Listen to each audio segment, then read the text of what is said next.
Hi, it's Nell, and today I'm under the oleander shrub, sheltered from the sun, about to transplant or repot my Euphorbia Trigona rubra. And I thought you would like to see how I do it, the mix I use, which is pretty basic. But there is a special trick that I do when I transplant these plants. So stick around.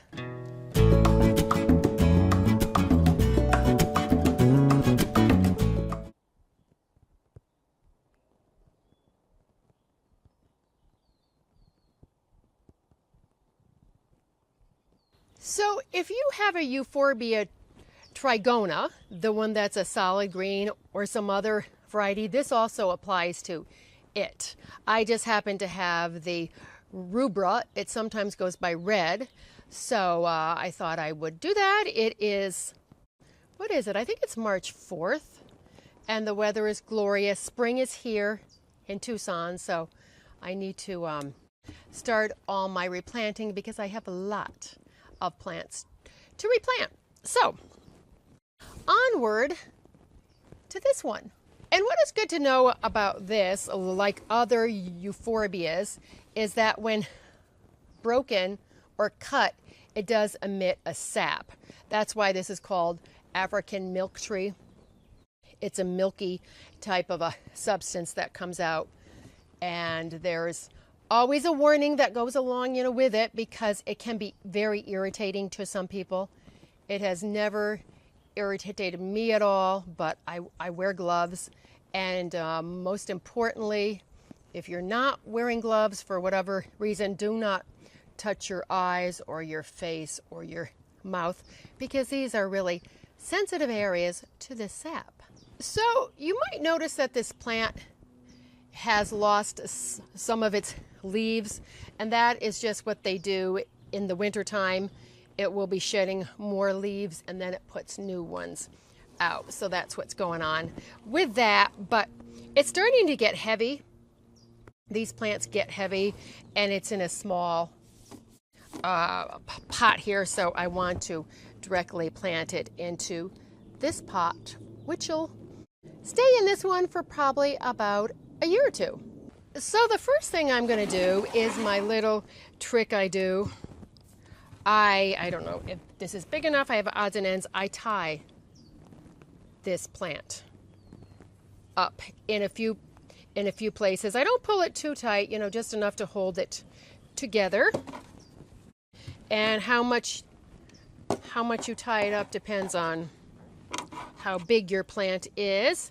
But they have a tendency when you're working with them to fall apart, to come apart, because they are so heavy, and I don't want that to happen. So I'm going to tie it in 3 places to make sure that it doesn't just go flip-flop all over the place, because I don't want it to do that. It's a big mess, and then I'm going to lose some of the height.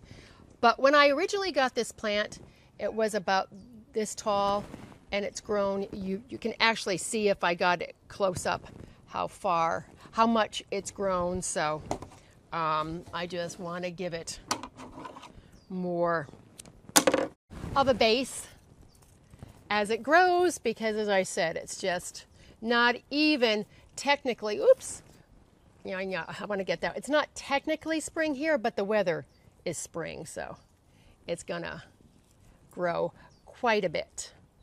All right, so that's all you really need to do. I'm going to tighten up, this one now.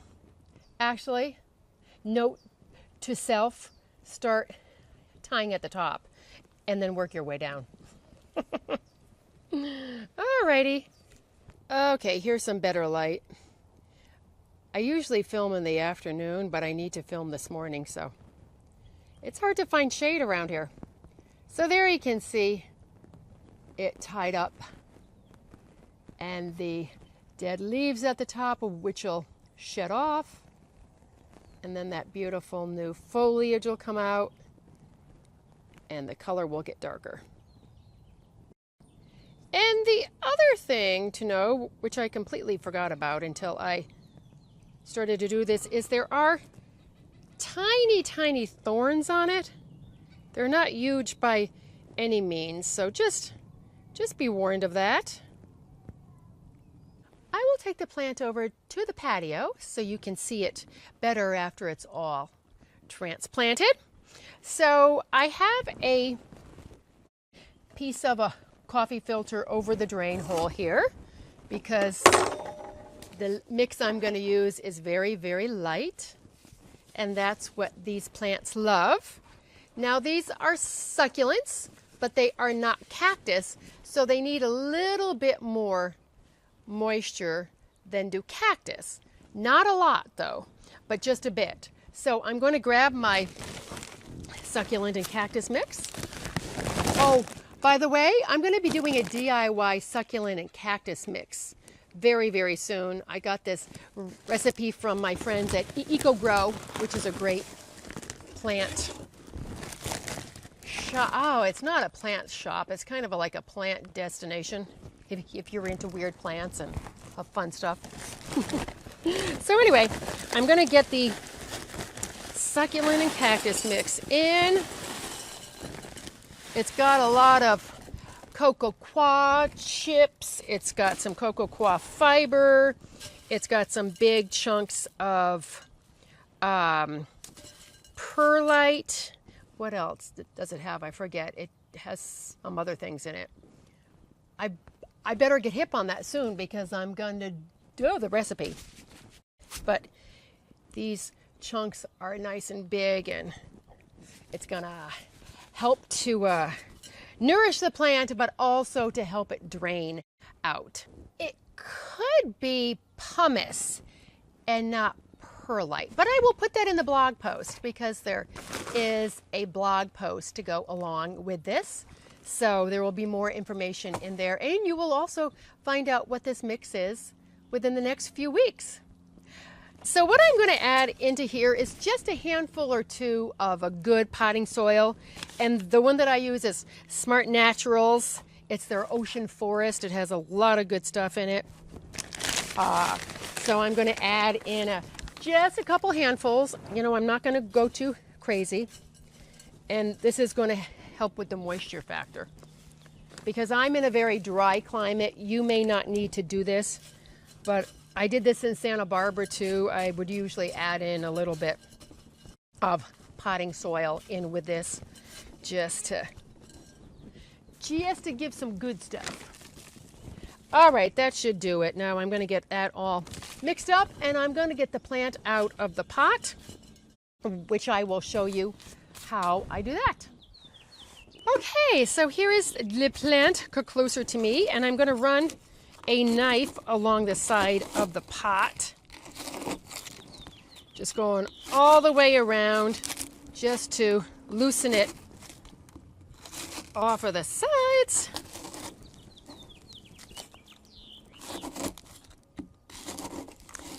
Okay, that should do it. This one is really, this stem is really close to the side. Then I'm going to gently put it on its side because, as I said, it can be a little bit on the fragile side. Oops. And then I'm going to gently pull the pot away. There we go. Phew! And as you can see, it doesn't have a huge root ball, but I just want to give it some more room as it grows, and I was just afraid it was going to go whoosh. So now it's time to get this in here. See if I have enough of the mix in here. I might have to add a bit more. Yes. Gonna have to add a little bit more mix into here. All right, so I have a few more handfuls of the succulent and cactus mix in here, along with one handful of the potting soil. So I am going to get this into here. Beautiful. Beautiful. Okay, now I'm just going to go ahead and fill in with the succulent and cactus mix, and that'll be it for now. Okay, so I have it pretty much topped off with a succulent and cactus mix. Also too, I just added in a handful of local organic compost in there around, probably around this, level right here. And I will also top it with some compost, but I'm gonna wait till the plant settles in for like a week before I do that, because I'm not gonna water it for about 5 to 7 days, probably about a week. But you know what I'm going to do right now? I'm going to turn the camera off because the garbage truck is across the wash. Okay, I switched for a different background. Let me get this turned around here. The table is on a slight slope, so. Okay, so what I did with this plant is, because it is top heavy around the side, I'm not really pressing on the root ball, but I'm just pressing the mix down because this plant is heavy and the mix is light and dry. So you might need to stake yours. I don't think I'm going to need to stake mine. I'm just going to put it in the kitchen where it usually lives and just let it settle in. And I think I'm going to wait probably about 2 weeks before I water this because the root ball was moist, so it can just kind of settle into here. And then I will water it and get some compost on it. And this is worm compost. It's organic worm compost. I use worm gold, and it nourishes plants naturally. It's really good for the roots, and succulents adore it. So I'm going to put in probably about 1/4 of an inch layer on the top of the worm compost. It's very light and very fine. And then I'll just kind of work it into the middle in between the stems and press down a bit more. And that is it. And what will happen when I will water it over time is it's going to sink a bit because this is so heavy. That's why I have it up a little bit. And then when the level has gone down by like 1/4 of an inch or so, I can put a nice layer of compost on the top. Ah, yes, it is spring in the desert. Everything is starting to leaf out and bloom. And this is my pomegranate. Okay, over here on the side porch with the Riley cat. I hope you can see the plant a little better. There was a lot of sun behind, but as I said, I had to get this filmed this morning to have a video this week. Anyway, it's a great plant, and the tallest I've seen these get is probably about 6 feet tall.